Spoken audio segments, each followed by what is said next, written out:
شوف يا بابا العمارة اللي هناك دي نفسنا يبقى عندنا عمارة زيها. هم اللي بيعيشوا فيها أحسن مننا. يمكن الإعلانات والمرتب اللي باخده ده بيكفينا وجور نصرف ليكم يا حبيبتي.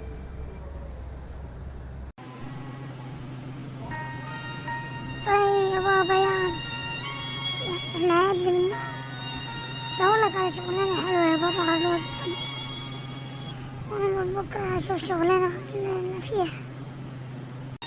بس يا أختي الناس اللي ورانا دول، شفت البيت المسلوقة اللي ماشية مع باباها دي؟ أيوة يا أختي شفتها. مالها؟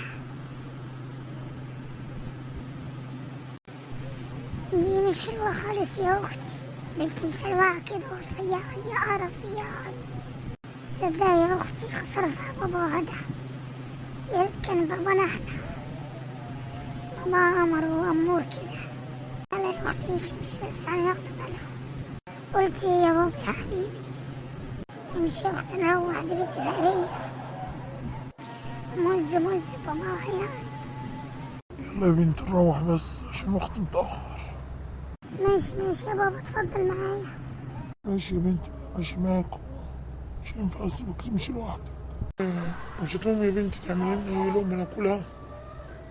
حاضر يا بابا، بس اسمع الفيلم ده عشان الفيلم ده جميل، عايز اسمعه. خلاص يا بنتي، طب انا داخل اريح ساعة.